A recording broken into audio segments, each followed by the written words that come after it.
زندگی کا کوئی بھی شعبہ ایسا نہیں چھوڑا کہ جس کے اندر میں محمد رسول اللہ صلی اللہ علیہ وسلم کے ذریعے سے اللہ نے امت کی رہبری نہ فرمائی ہو۔ اس لیے فرمایا ہم نے دین کو تمہارے لیے مکمل کر دیا اور اپنی نعمت کو تمہارے پر تام کر دیا دین کے راستے سے، اس لیے کہ جس کسی کو بھی اللہ کے خزانے سے انعامات ملیں گے وہ صرف دین کے راستے سے ملیں گے۔ اور یہ فرمایا وَرَضِيتُ لَكُمُ الْإِسْلَامَ دِينًا، اور ہم نے تم کو پسند کر کے اسلام دیا، تمہارے لیے اسلام کو پسند کر کے دیا۔ اللہ جو پسند کر کے دے وہ تو کتنا انسانوں کے مفاد میں ہو سکتا ہے، انسان اس کو سوچ بھی نہیں سکتا۔ اس لیے میرے دوستو اللہ کی طرف سے یہ مطالبہ ہے ہر ایک مرد اور ہر ایک عورت سے کہ اپنی زندگی میں پورے دین کو لائیں۔ یہ دعوت اور تبلیغ کی جو محنت ہے پوری دنیا میں، یہ اپنی زندگی میں پورا دین لانے کی محنت ہے۔ میری زندگی میں پورا دین آئے، میرے گھرانے میں آئے، میرے بچوں میں آئے، اس کی محنت ہے۔ اس لیے کہ جب دین پورا آئے گا تو اللہ کی مدد آئے گی، اور اگر دین ادھورا ہوگا تو دنیا میں نقد مصیبتیں آئیں گی۔ ہاں، ادھورے دین سے کبھی اللہ کی مدد نہیں ہوتی ہے۔ اسی لیے حضور صلی اللہ علیہ وسلم کی زندگی نمونہ ہے کہ جب بدر میں ایمان اور اتباع کامل ہو گئی تو آپ دیکھو اللہ کی مدد میں فرشتے اتر کے امت کی مدد کیا۔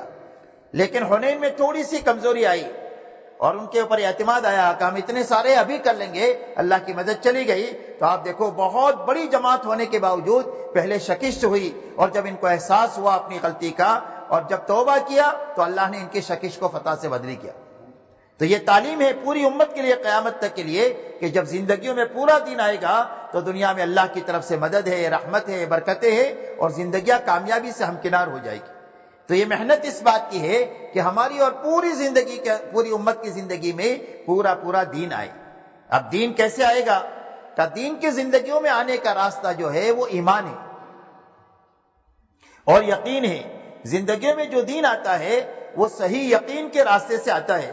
اسی لیے سارے نبیوں کی زندگی میں اگر آپ دیکھیں گے کہ جس زمانے میں بھی اللہ نے نبیوں کے ذریعے سے انسانوں میں دین کو چلانا چاہا تو سب سے پہلے نبیوں کو حکم یہ دیا گیا کہ انسانوں کے دلوں پر محنت کرو تاکہ ان کا دل کا یقین صحیح ہو جائے۔ اس لیے کہ جب تک دل نہیں بنے گا جب تک آدمی کا بدن نہیں بن سکتا۔ آدمی کی آنکھ دل کے تابع ہے، اگر دل اچھا ہے تو آنکھ صحیح چیز دیکھے گی، اور اگر دل برا ہے تو آنکھ سے برا عمل نکلے گا۔ آدمی کا دل صحیح ہے تو آدمی کے ہاتھ سے اچھا عمل نکلے گا، اور اگر دل برا ہے تو ہاتھ سے ظلم اور چوری چکاری اور گناہ کے کام نکلیں گے۔ اسی لیے حدیث پاک میں فرمایا الا ان فی الجسد لمضغہ اذا صلحت صلح الجسد کلہ واذا فسدت فسد الجسد کلہ۔ فرمایا انسان کے بدن میں گوشت کا ایک لوتڑا ہے، اگر وہ درست ہو جائے تو سارا جسم درست ہو جائے گا، اور اگر وہ بگڑ جائے تو سارا جسم بگڑ جائے گا۔ اور یہ فرمایا وہ انسان کا دل ہے۔ اس لیے سارے نبیوں کی محنت کا میدان جو ہے انسانوں کے دماغ نہیں ہے، انسانوں کے دل ہے۔ سارے نبی دلوں پر محنت کرتے ہیں کہ انسان کا دل بن جائے، دل بن گیا تو پوری اس کی باڈی بن جائے۔ اب دل کا بننا کیا ہے؟ فرمایا دل کا بننا یہ ہے کہ سب سے پہلے دل میں اللہ کی محبت سب سے زیادہ پیدا ہو جائے۔ دل کے بننا یہ ہے کہ بچوں کی محبت بھی ہو، بیوی کی بھی ہو، شوہر کی بھی ہو، بھائی بہنوں کی بھی ہو، دکان کی بھی ہو، مال کی بھی ہو، لیکن اللہ کی محبت سب سے زیادہ ہو۔ اللہ کی محبت زیادہ ہو، بعد میں ان کی ہو۔ یہ دل کا بننا ہے۔ اگر اللہ کی محبت کم ہو گئی اور ان چیزوں کی محبت زیادہ ہو گئی تو دل بگڑ گیا۔ اسی لیے فرمایا الذین آمنوا اشد حبا للہ۔ فرمایا ایمان والوں کی شان یہ ہے کہ ان کے دلوں میں اللہ کی محبت سب سے زیادہ ہے۔ تو سب سے پہلے اللہ کی اتنی محبت دل میں پیدا ہو جائے جو اللہ کی اطاعت پر ہمیں کھڑا کر دے۔ عربی کا ایک شعر ہے فَإِنَّ الْمُحِبَّ لِمَنْ يُحِبُّ مُطِيعُ۔ فرمایا جس کو جس سے محبت ہوتی ہے آدمی اس کی بات مانتا ہے۔ بچوں سے محبت ہو تو بچوں کے جائز ناجائز سارے ڈیمانڈ آدمی پورے کر لے۔ بیوی سے محبت ہو تو بیوی کے جائز ناجائز سارے ڈیمانڈ پورے کر لے، اور شوہر سے محبت ہو تو بیوی شوہر کے سارے جائز ناجائز ڈیمانڈ پورے کر لے، اس لیے کہ جس کو جس سے محبت ہوتی ہے وہ اس کی بات مانتا ہے۔ تو فرمایا سب سے پہلے اللہ کی محبت سب سے زیادہ دل میں پیدا ہو جائے۔ بیوی سے، شوہر سے، بچوں سے، ماں باپ سے، کاروبار سے، مال سے، گھروں سے سب سے زیادہ محبت اللہ کی زیادہ، جو ہمیں اللہ کی اطاعت اور فرما برداری پر کھڑا کرتا ہے۔ دوسری بات دل کا بننا یہ ہے کہ دل کے اندر میں اللہ کا ڈر پیدا ہو جائے۔ کہ اللہ دینے والے بھی بڑے اور اللہ پکڑنے والے بھی بڑے. ان بطش ربک لشدید، فرمایا تیرے رب کی پکڑ تو بہت بڑی ہے. ان اللہ عزیز ذو انتقام، اللہ تو غالب ہے اور بڑے بدلہ لینے والے ہیں. تو اللہ کا ڈر دل میں پیدا ہو جائے، جو ڈر ہمیں گناہوں سے بچا دے. اس لیے کہ اللہ نے قرآن میں کرنے کی لائن دیا ہے اور بچنے کی لائن دیا کہ یہ کرو یہ نہ کرو. تو کرنے کی لائن زندگی میں جو آئے گی وہ محبت کے راستے سے آئے گی، اور بچنے کی لائن زندگی میں جو آئے گی بچنا وہ ڈر کے راستے سے آئے گا کہ اللہ کی پکڑ کا ڈر آ جائے کہ جو ہمیں گناہ سے بچا دے.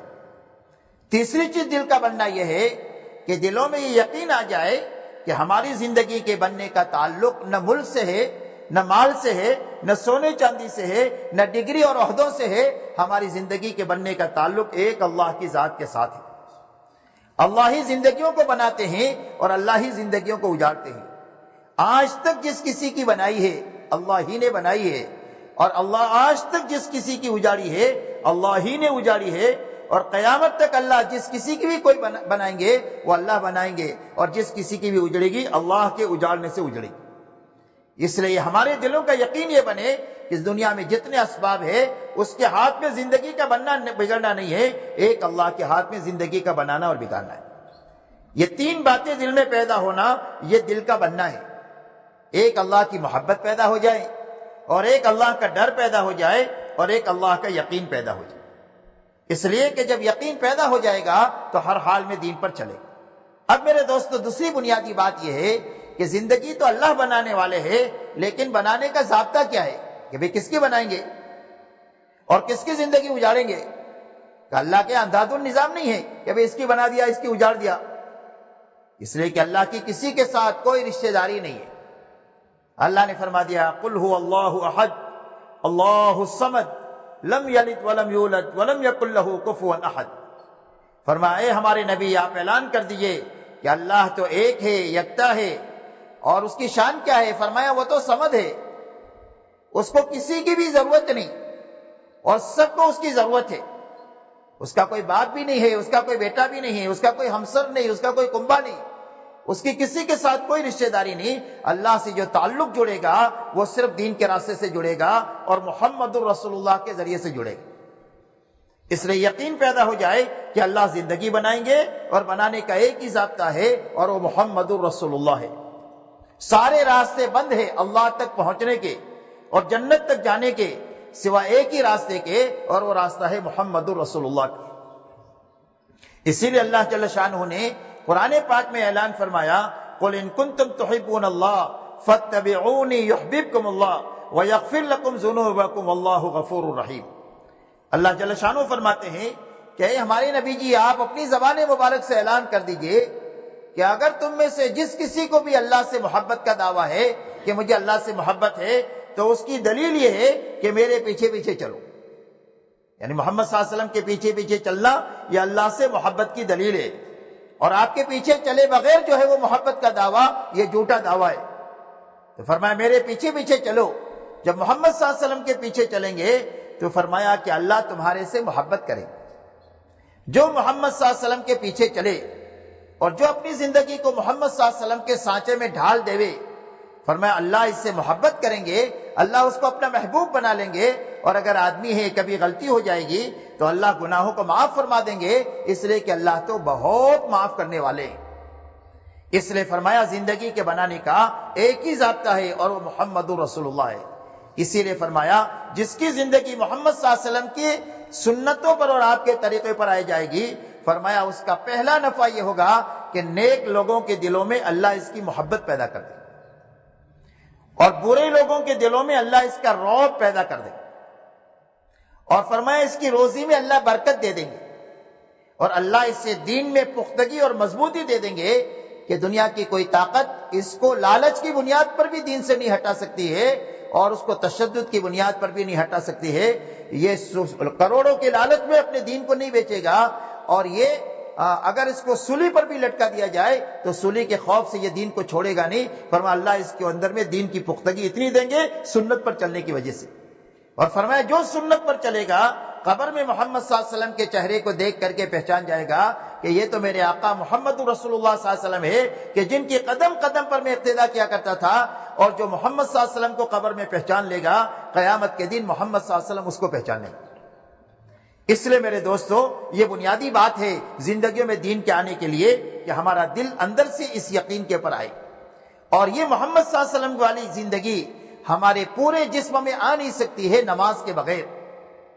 اسی لیے اللہ نے ایمان کے بعد نماز عطا فرمائی ہے اس بات کی مشق کرنے کے لیے کہ ہر مسلمان مرد اور عورت دن میں 5 مرتبہ اپنے تمام تر کاموں کو چھوڑ کر اللہ کے دربار میں آئے اور آ کر آنکھ کا استعمال سیکھے کہ بھئی آنکھ سے کیا دیکھنا ہے، اپنے زبان سے کیا بولنا ہے، اپنے ہاتھوں سے کیا پکڑنا ہے، اپنے پیروں کو کہاں رکھنا ہے، کہ اپنے پورے بدن کا استعمال سکھانے کے لیے اللہ دن میں 5 مرتبہ ہر مرد اور عورت کو اپنے دربار میں بلا کر کھڑا کرتے ہیں اور اپنے سامنے کھڑے کر کے کہتے ہیں کہ سب سے پہلے تو اقرار کر کہ تیری پرورش کا تعلق تیرے شوہر سے نہیں ہے، تیری نوکری سے نہیں ہے، تیرے ملک اور مال سے نہیں ہے، بلکہ تیری پرورش کا تعلق ایک اللہ کی ذات کے ساتھ ہے۔ الحمدللہ رب العالمین، یہ تمام تعریفیں اس اللہ کے لیے ہے جو تمام جہانوں کے پالنے والے ہیں۔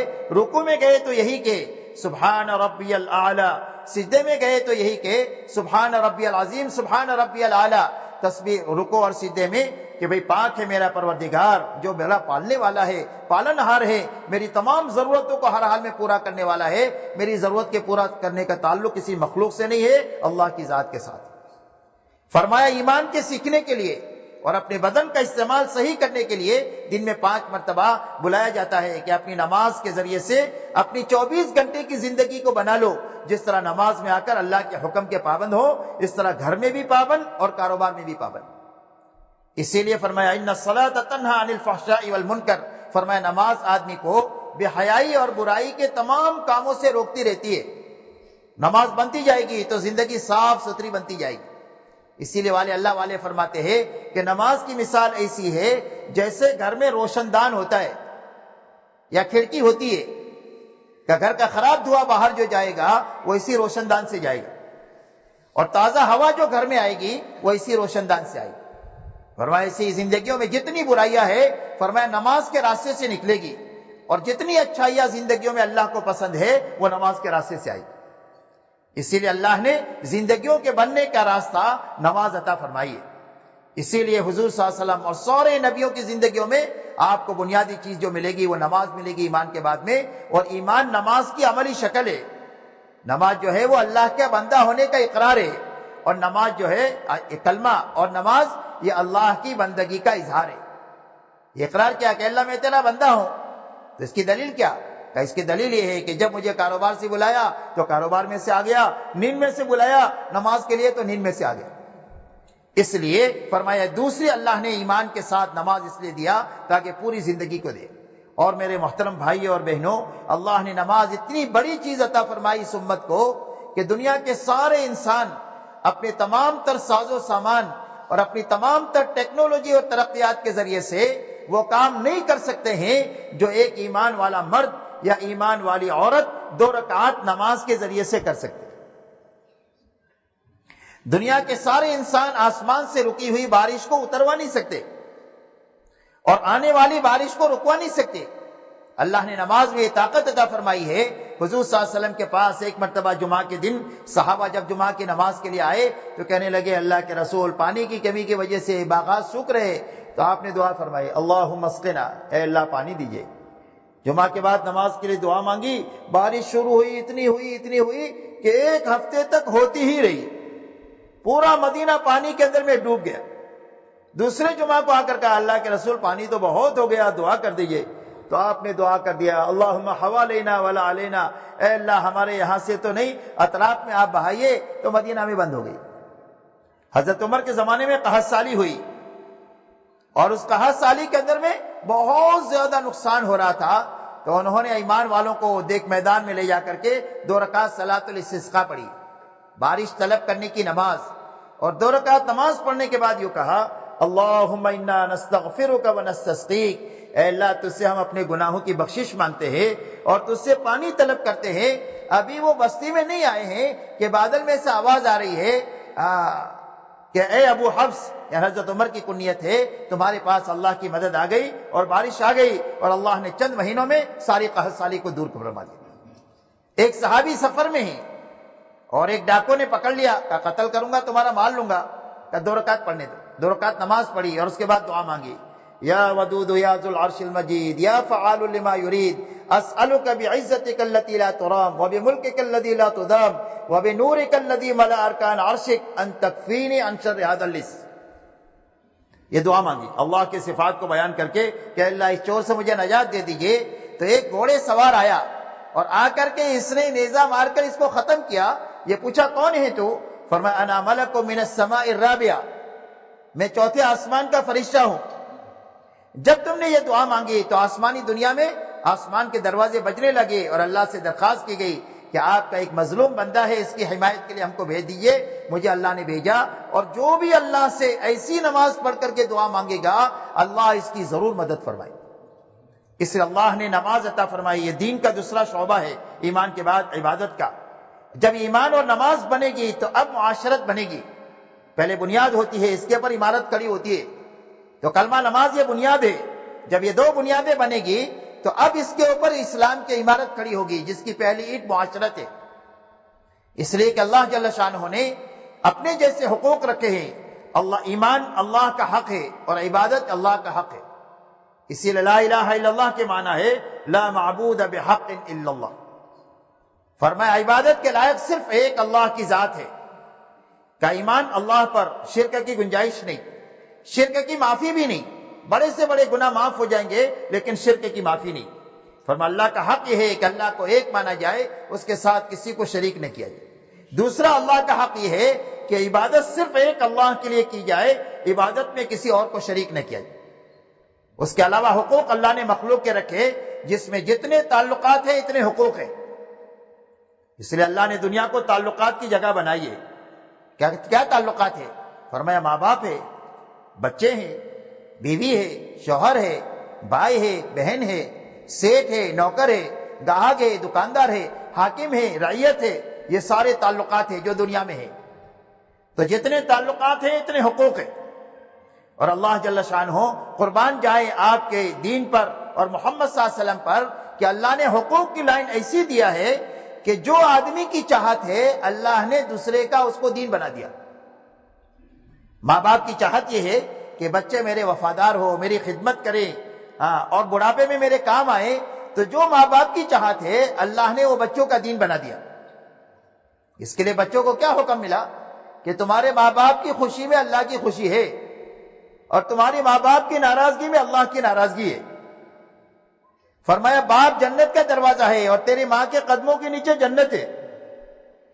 فرمایا ان کو ڈانٹنا نہیں، ان کو اف نہیں کہنا، ان سے بھلی بات کرنا اور ان کے لیے ہر وقت میں دعا کرنا کہ اللہ تو ان کے اوپر رحم فرما جیسے بچپن میں رحم۔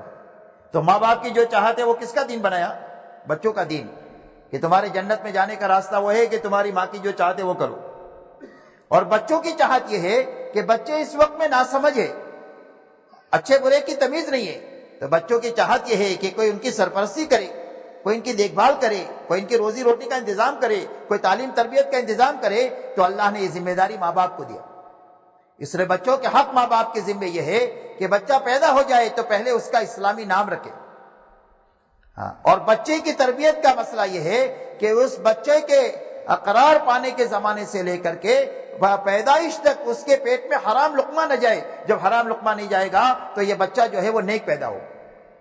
کئی بچے کی نگرانی یہاں سے شروع ہوگی، پہلے سے۔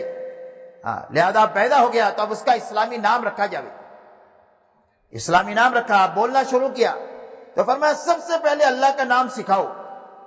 یہ بچے کا حق ہے ماں باپ کے اوپر۔ پھر اس کے بعد ذرا سا ہو گیا پڑھنے کے لائق تو فرمایا اب اس کو استاد کے پاس میں بٹھا کر کے قرآن اور حدیث کی تعلیم دو۔ اگر آپ نے ڈاکٹر اور انجینئر بنا دیا لیکن آپ نے قرآن اور حدیث کی تعلیم نہیں دیا تو آپ نے بچے کا حق ادا نہیں کیا۔ فرمایا بچہ جب پڑھنے کے لائق ہو کر استاد کے پاس جا کر بسم اللہ شروع کرتا ہے تو اللہ اس کے ماں باپ کے گناہوں کو معاف فرما دیتے۔ اب اور بڑا ہوا تو اس کی تربیت کرو دینی، اس لیے کہ بچے کی تربیت بچپن سے ہوتی ہے۔ ایک درخت نکلتا ہے زمین سے کہ اگر تھوڑا سا اس وقت دھیان دے دیا جاوے تو وہ سیدھا ہو جائے گا، تھوڑا ٹیڑھا ہوگا تو بھی۔ ہاں، لیکن اگر ایک تناور درخت بن گیا تو آپ کتنا بھی محنت کریں گے تو آپ یہ سیدھا نہیں کر سکتے اس کو. تو فرمایا اس کی دینی تربیت کرنا، اور جب جوان ہو جائے تو دینداری کو دیکھ کر اس کی شادی کرا دینا، یہ بچے کا حق ہے ماں باپ کے اوپر. تو جو بچوں کی چاہت ہے ماں باپ کا دین بنایا، جو ماں باپ کی چاہت ہے وہ بچوں کا دین بنایا. ایسے ہی ہر جگہ پوری بات، شوہر میں، بیوی میں، بھائیوں میں، بہنوں میں، پڑوسی میں، ہر ایک نے اب تفصیل میں نہیں جا سکتے اس میں. تو فرمایا جتنے حقوق ہیں ان حقوق کو جان کر کے زندگی گزارنا، ادا کرتے ہوئے، اس لیے کہ جب حقوق ادا ہو جائیں گے تو گھر جنت کا نمونہ بن جائے گا. جب حقوق ادا ہو جائیں گے تو محلہ جنت کا نمونہ بن جائے گا. جب حقوق ادا ہو جائیں گے تو شہر، ملک اور عالم جو ہے وہ جنت کا نمونہ بن جائے گا.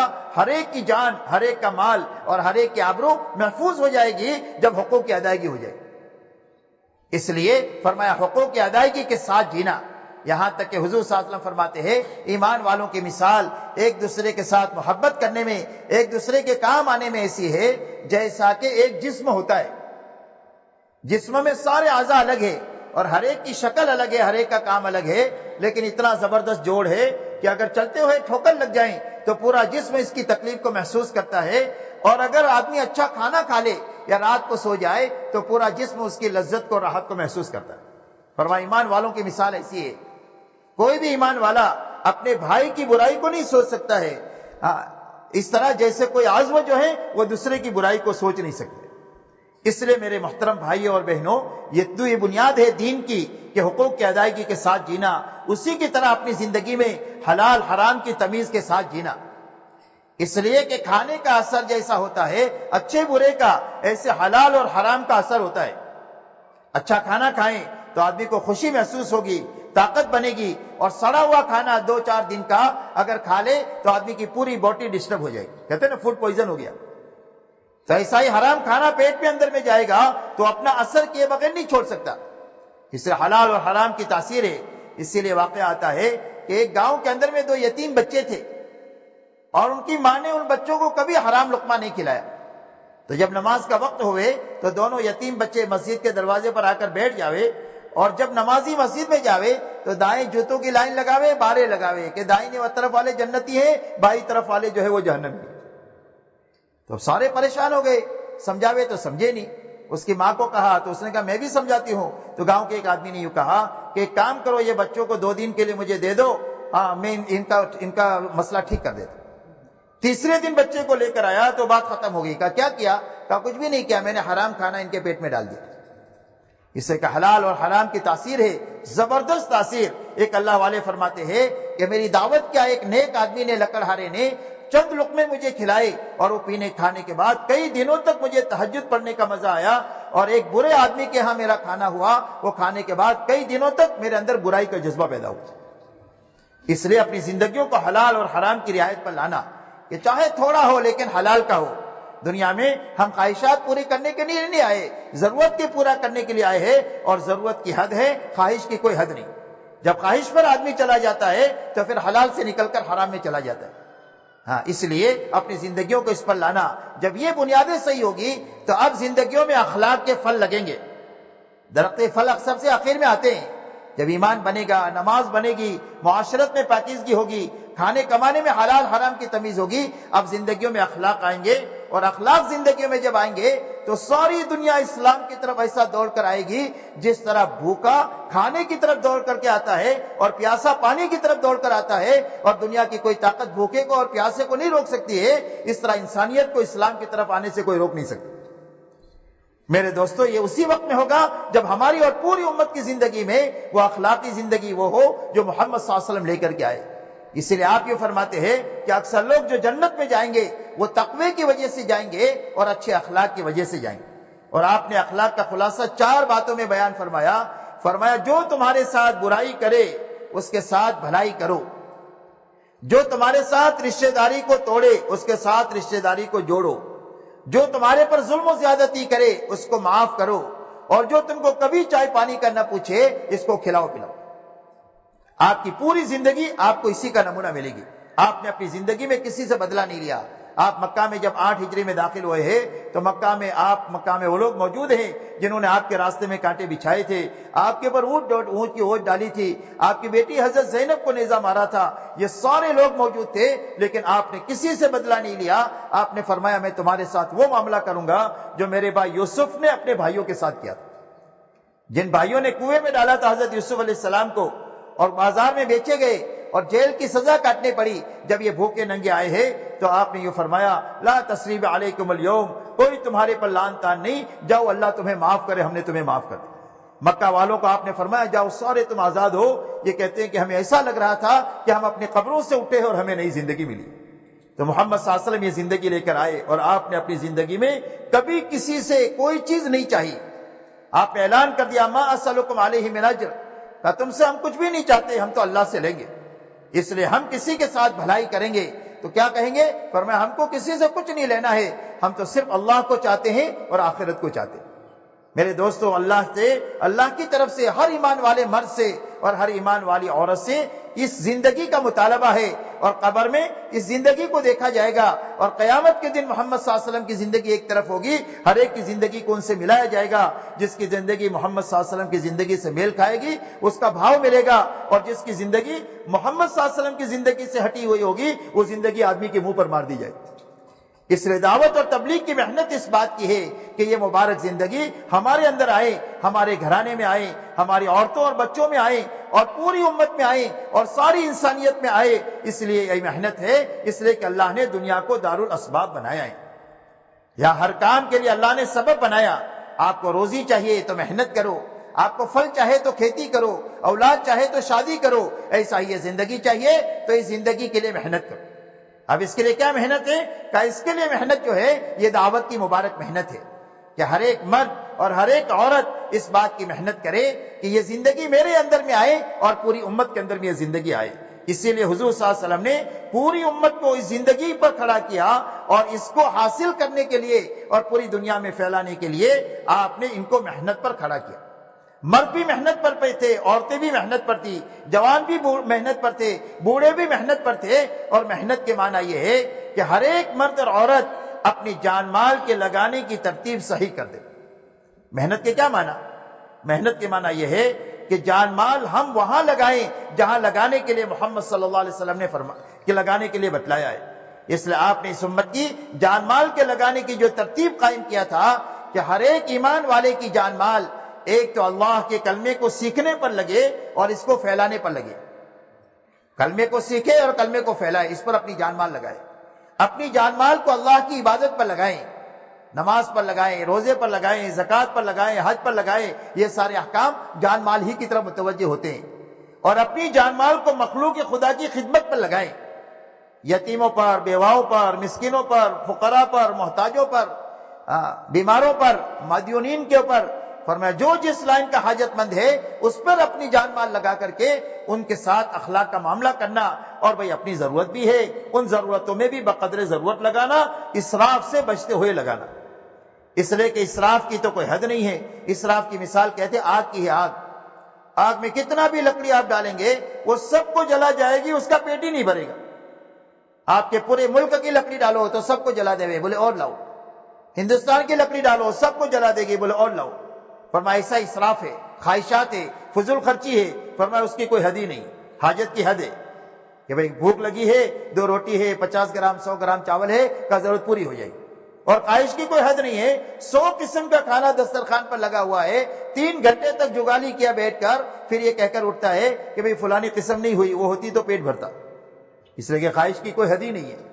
تو اس لیے اپنی زندگیوں کو ان بنیادوں پر لانا، اس کی محنت دعوت اور تبلیغ کے ذریعے سے۔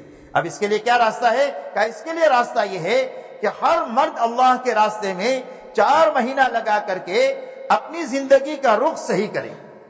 آج دلوں کا رخ صحیح نہیں ہے، دلوں کا رخ مخلوق کی طرف ہے، حالانکہ ہمارے دل کا رخ اللہ کی طرف ہونا چاہیے۔ کہ مخلوق کو ہم ناراض کر سکتے ہیں، اللہ کو ناراض نہیں کر سکتے۔ آج دلوں کا رخ مال کی طرف ہے، اعمال کی طرف نہیں ہے۔ اس لیے مال کی لالچ میں حکم ہم توڑ دیتے ہیں، اس لیے کہ دلوں کا رخ مال کی طرف ہے۔ آج ہمارے دلوں کا رخ دنیا کی طرف ہے کہ دنیا کے فائدے کے لیے ہم آخرت کا نقصان کر دیتے ہیں، حالانکہ دلوں کا رخ آخرت کی طرف ہونا چاہیے۔ اس لیے ہمارے دلوں کا رخ اللہ کی طرف ہو جائے، حکموں کی طرف ہو جائے اور آخرت کی طرف ہو جائے، اور ہمارا فکر دعوت کا بن جائے۔ آج ہماری سب کی فکر یہ ہے کہ اچھے سے اچھا کپڑا ہم کو ملے، اچھے سے اچھے کھانے ملے، اچھے سے اچھے مکانات ہو، اچھے سے اچھی گاڑیاں ہو، دھوم دھام سے شادیاں ہو۔ آج ہماری 24 گھنٹے کی فکر یہ ہے، اور ہماری فکر ہو جائے دعوت کی، کہ اللہ کا کلمہ دنیا میں پھیلے۔ ہم سارے کام کریں گے لیکن دعوت کی فکر کے ساتھ کریں گے۔ کہ اس کے لیے مرد اللہ کے راستے میں 4 مہینہ لگا کر کے دن بھر محنت کریں، اور رات کا اچھا وقت اللہ کے سامنے کھڑے ہو کر دعاؤں میں اور اللہ کے سامنے آنسو بہانوں میں لگا۔ پھر 4 مہینہ لگانے کے بعد واپس آ جائے۔ اب گھر میں بھائی ہے تو بھائی کو بھیجے، بھائی واپس آ گیا تو اب بیٹا ہے تو بیٹے کو بھیجے۔ گھر میں جتنے مرد ہیں وہ سب باری باری 4 مہینہ لگائے، اور اس کے بعد واپس آ کر اپنے گھر کاروبار میں دین اور دین کی محنت کے ساتھ رہے۔ اس لیے کہ اسلام میں ملنگ پنا بھی نہیں ہے، اسلام میں نفسانیت بھی نہیں ہے۔ نفسانیت بھی غیروں کا طریقہ ہے اور رہبانیت بھی غیروں کا طریقہ ہے۔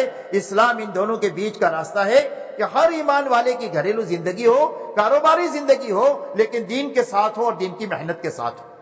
اس لیے یہ اللہ کے راستے میں نکل کر محنت کرے، واپس آنے کے بعد مقامی محنت میں کرے۔ اس کے لیے ہماری بہنیں اپنے گھروں میں دعوت کے کام کے لیے ایک تو معاون ہو۔ عورتوں کے جو کام ہے وہ یہ ہے کہ ہر عورت دعوت کے کام کے لیے رکاوٹ نہ بنے بلکہ مددگار بنے۔ جس طرح حضور صلی اللہ علیہ وسلم کے زمانے میں ساری امہات المؤمنین اور ساری صحابیات رضوان اللہ علیہن اجمعین اللہ کے دین کے لیے کوئی رکاوٹ نہیں تھے، بلکہ اللہ کے دین کے لیے مددگار تھے۔ آپ دیکھ لیں حضرت خدیجہ الکبریٰ رضی اللہ تعالیٰ عنہا نے جس طرح حضرت ابو بکر نے پورا مال لگایا ہے اللہ کے دین کے لیے، ایسے حضرت خدیجہ الکبریٰ نے بھی اپنا پورا مال اللہ کے دین کے لیے لگایا۔ جس طرح حضرت مصعب ابن عمیر کی شہادت اللہ کے دین کے لیے ہوئی ہے، ایسے حضرت سمیہ رضی اللہ تعالیٰ عنہا کی شہادت بھی اللہ کے دین کے لیے ہوئی ہے۔ اگر جو ہے وہ صحابہ بڑی بڑی قربانی دیے ہیں تو عورتوں نے بھی بڑی بڑی قربانیاں دیا۔ حضرت خنسہ رضی اللہ تعالیٰ عنہ نے اپنے 4 بیٹوں کو اللہ کے دین کے اوپر قربان کیا ہے اور اس کے بعد شکرانے کی نماز پڑھی۔ اس لیے میرے محترم بھائیوں اور بہنوں، ہماری عورتیں بھی اللہ کے دین کے لیے مددگار ہو، یہ سب سے پہلا ان کا کام ہے۔ دوسرا ان کا کام یہ ہے کہ یہ اپنے گھروں میں نماز کی فضا بنائے، کہ گھر کے اندر میں نماز کا وقت ہو گیا، اذان ہو گئی، اب سارے کام چھوڑ کر کے سب سے پہلے نماز کی فضا بنا، اور اپنی نماز محنت کر کے اپنی نماز کے اندر میں اللہ والا یقین لائے، اپنی نماز کے اندر میں فضائل کا استحضار لائیں، اپنی نماز کے اندر میں مسائل والا علم لائیں، اور اپنی نماز میں اللہ والا دھیان لائیں، اور اپنی نماز میں اللہ کو راضی کرنے والی نیت لائے۔ یہ 5 باتیں محنت کر کے اپنی نماز میں لائیں گے تو یہ نماز ہماری زندگیوں کو بنا دے۔ اسی کے ساتھ میں اپنے گھر میں 7 سال کی بچی اور بچے سے لے کر 100 سال تک گھر میں جتنے ہیں وہ سارے نمازی ہو، ایسی نماز کی گھر کے اندر میں فضا بنانا۔ ہمارا گھر صرف ہوٹل نہیں ہونا چاہیے، اور ہمارا گھر صرف گیسٹ ہاؤس نہیں ہونا چاہیے یا ریسٹورنٹ نہیں ہونا چاہیے کہ کھائے نکل گئے اور سوئے نکل گئے، بلکہ ہمارے گھر میں دعوت کی فضا ہو، ہمارے گھر میں عبادت کی فضا ہو کہ سارے نمازی ہو۔ مرد مسجدوں میں نماز پڑھیں اور عورتیں اور بچیاں اپنے گھر کے اندر میں نماز پڑھیں، اور اسی کے ساتھ میں اپنے گھر میں مدرسہ ہو۔ ہمارا گھر درسگاہ ہونا چاہیے دین کے سیکھنے کے لیے۔ حضور صلی اللہ علیہ وسلم کے زمانے میں مرد اللہ کے راستے میں جا کر مسجد میں جا کر دین کو سیکھ کر آتے تھے اور اپنے گھر میں عورتوں اور بچوں کو سکھا دیتے تھے۔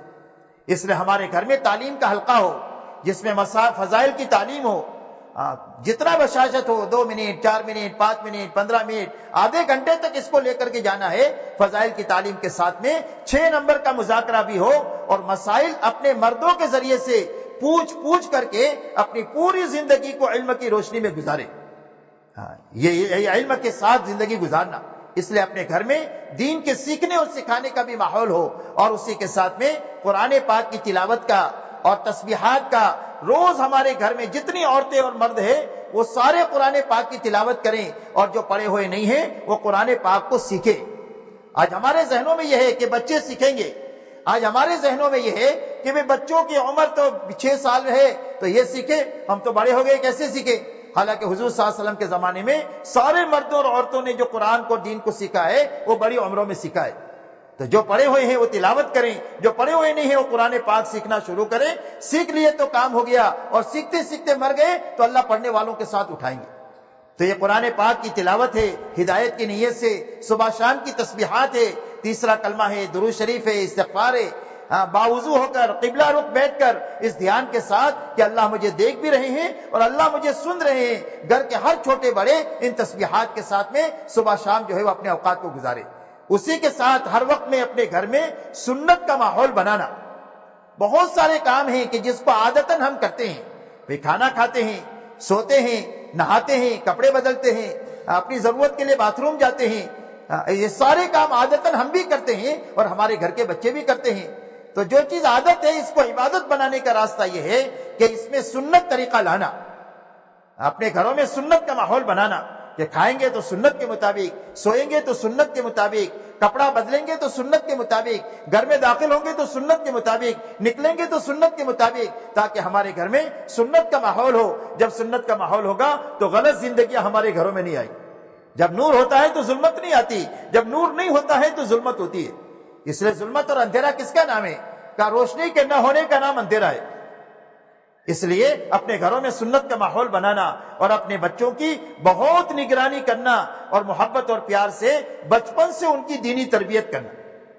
بچپن میں جو باتیں دل و دماغ میں بٹھائی جاتی ہے وہ بڑا ہونے کے بعد کام آتی ہے۔ آپ دیکھ لو جتنے اولیاء اللہ بنے ہیں ان اولیاء اللہ کے بننے میں سب سے پہلا ہاتھ ان کے ماؤں کا ہے، اس لیے کہ ماں کی گود میں ہی بچے پرورش پاتے ہیں۔ اسی لیے ماں جو ہے وہ بچوں کے لیے سب سے پہلا مدرسہ ہے۔ تو بچوں کی تربیت بچپن سے دینی کرنا، ان کا نگرانی کرنا، کوئی بات غلط سیکھ کر نہ آئے، زبان سے بولے تو فوراً پیار سے اس کو مولڈ کر دینا اور اس کو صحیح چیز کی طرف کر دینا۔ تو بچوں کی دینی تربیت ہے اور اپنے گھروں میں سادگی ہے اور حیا کے ساتھ رہنا، اس لیے کہ سادگی اور حیا یہ محمد صلی اللہ علیہ وسلم کی معاشرت کی بنیاد ہے، اور بے حیائی اور فضول خرچی جو ہے یہ اللہ کے دشمنوں کی جو ہے وہ معاشرت کی بنیاد ہے۔ دنیا میں جتنا بگاڑ ہے اس کی دو ہی بنیادیں ہیں، بے حیائی ہے اور فضول خرچی ہے، اور خیر کے آنے کی یہی دو بنیادیں ہیں کہ سادگی آئے اور حیا آئے تو دنیا کے اندر میں خیر جو ہے وہ پھیل جائے۔ اس لیے اپنی زندگیوں کو آہستہ آہستہ سادگی کے اوپر لانا، اس لیے کہ سادگی ہوگی تو حلال کمائی کافی ہو جائے گی، اور سادگی نہیں ہوگی تو پھر آدمی کو حلال سے نکل کر حرام میں ہاتھ ڈالنا پڑے گا۔ اس لیے یہ بنیادیں ہمارے گھروں میں ہوگی تو ہمارا گھر جنت کا نمونہ بنے گا۔ اس لیے اعمال اپنے گھروں میں مستورات کو کرنے ہیں۔ اسی کے ساتھ میں ہفتہ واری جو ہماری اجتماعی تعلیم ہوتی ہے اس تعلیم میں پابندی کے ساتھ بہنوں کا جانا، ہفتے میں ایک مرتبہ، گھر کی تعلیم روزانہ ہے اور ہفتے کی تعلیم ایک مرتبہ ہے۔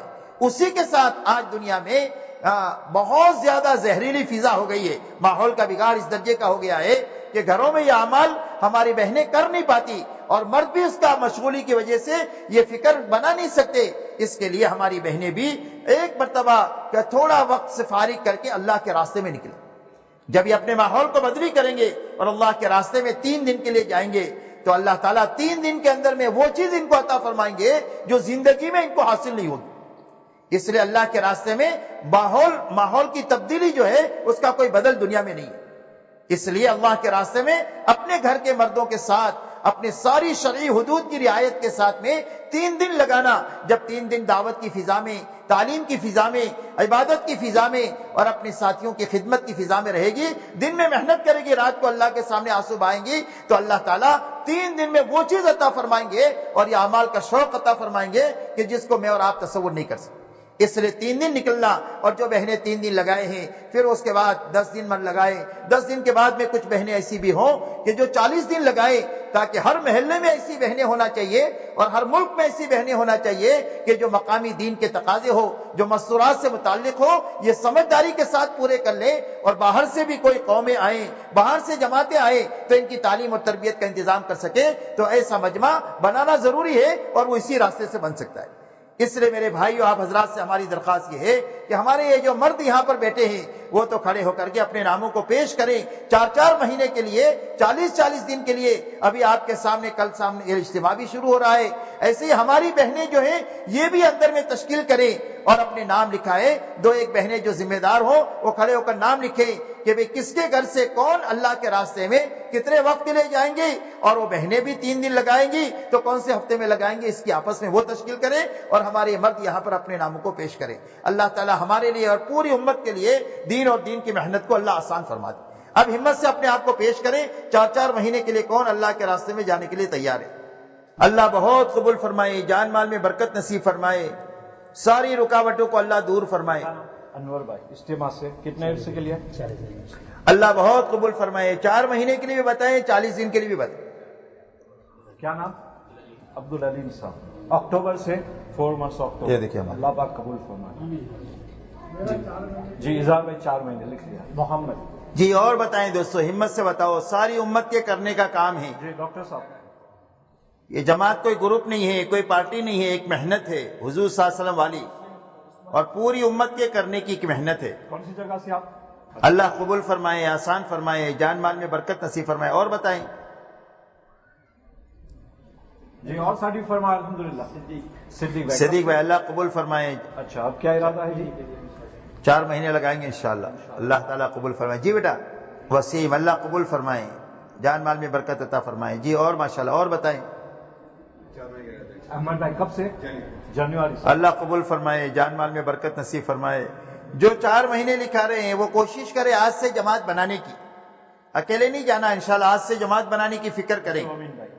ہر ایک ساتھی اپنی جماعت بنا کر کے جائیں. جی ماشاءاللہ ہمارے 2 دوست. عارف بھائی کب سے؟ ارادہ کرے وقت کا تعین کرے جواب. اللہ بہت قبول فرمائے, بہت ترقیات سے نوازے, پوری دنیا میں اللہ آپ لوگوں سے کام لے. اور بتائیں دوست. ہر سال 4 مہینے اللہ قبول فرمائے اکتوبر سے. جی اور بتائیں. اللہ بہت قبول فرمائے, جان مال میں برکت نصیب فرمائے. اور بتائیں. ماشاءاللہ 40 دن کے لیے لکھے, اللہ تعالیٰ قبول فرمائے. کب سے؟ عید کے بعد. اللہ بہت قبول فرمائے, بہت ترقیات سے نوازے. اور بتائیں دوستو, ہمت سے اپنے آپ کو پیش کریں. ہمارے کام کی بنیاد مال نہیں ہے تو جیب تو آپ دیکھنا نہیں, اور ہمارے کام کی بنیاد صلاحیت نہیں ہے کہ جو بہت اچھی تقریر کرنا جانے وہ تبلیغ کا کام کرے گا, یہ بنیاد نہیں ہے. ہمارے کام کی بنیاد فرصت نہیں ہے کہ جس کو کوئی کام دھام نہیں ہے وہ تبلیغ کرے, یہ بنیاد نہیں ہے.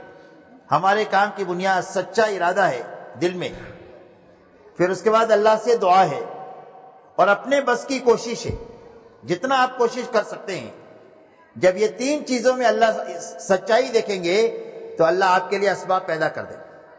مال چاہیے تو مال دیں گے, صلاحیت چاہیے تو صلاحیت دیں گے, اور وقت چاہیے تو وقت اللہ اپنے خزانے سے دیں گے. ارادے میں سچائی, دعا میں سچائی, اور کوشش میں سچائی.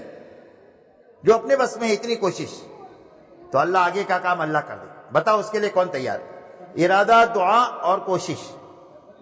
اللہ بہت قبول فرمائے, آسان فرمائے. اور بولو ماشاءاللہ. واہ بھائی واہ. کیا نام؟ کھڑے ہو کر بول بیٹا. اشرف بھائی. اللہ بہت قبول فرمائے, جان مال میں برکت نصیب فرمائے. اللہ اس جوان کو پورے عالم کے لیے قبول فرمائے.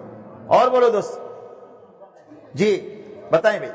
ٹھیک ہے انشاءاللہ. اس کے علاوہ ہماری بہنیں بھی جو ہے یہ 2 دن اجتماع کے لیے, ایک تو اپنے مردوں کو بھیجے, اور اس کے علاوہ اپنے گھروں کے اندر میں دعاؤں کا اہتمام کریں اور روزہ بھی رکھیں, تاکہ اللہ تعالیٰ اس اجتماع میں کامیابی عطا فرمائے, اور ہماری بہنیں دعا کے راستے سے اس اجتماع کے اندر میں شریک ہو. درود شریف پڑھ لیں. اللہم صلی علی سیدنا مولانا محمد وعلی آل سیدنا مولانا محمد مبارک وسلم. ربنا ظلمنا انفسنا وان لم تغفر لنا وترحمنا لنكونن من الخاسرین. ربنا لا تزغ قلوبنا بعد إذ هديتنا وهب لنا من لدنك رحمة إنك أنت الوهاب. ربنا آتنا في الدنيا حسنة وفي الآخرة حسنة وقنا عذاب النار. اللهم اهدنا واهد بنا واجعلنا سببا لمن اهتدى. اللهم اهد الناس جميعا. اے اللہ ہماری خطاؤں کو معاف فرما, لغزشوں سے درگزر فرما. اے اللہ پوری امت کی طرف سے معافی مانگتے ہیں. اے اللہ پوری امت کو معاف فرما دے. اے اللہ ہمارے جمع ہونے کو قبول فرما. اے اللہ ہمارے مردوں کو, عورتوں کو, بچوں کو, جوانوں کو, اور ہماری قیامت تک کے آنے والی نسلوں کو دین اور دین کی محنت کے لیے قبول فرما. اے اللہ جنہوں نے سنا کہا سب کو قبول فرما. اے اللہ پوری امت میں پورے دین کو زندہ ہونے کا ہماری اس مجلس کو ذریعہ فرما. اے اللہ جتنے اجتماعات ہو چکے انہیں قبول فرما, اور جتنے ہونے والے ہیں صفات قبولیت سے آراستہ فرما. اے اللہ امت کی پریشانیوں کو دور فرما, بیماروں کو شفا نصیب فرما, مقروضین کے قرضوں کے ادائیگی غیر سے شکلیں اور صورتیں پیدا فرما, بے روزگاروں کو حلال روزی عطا فرما, بے نکاح لڑکے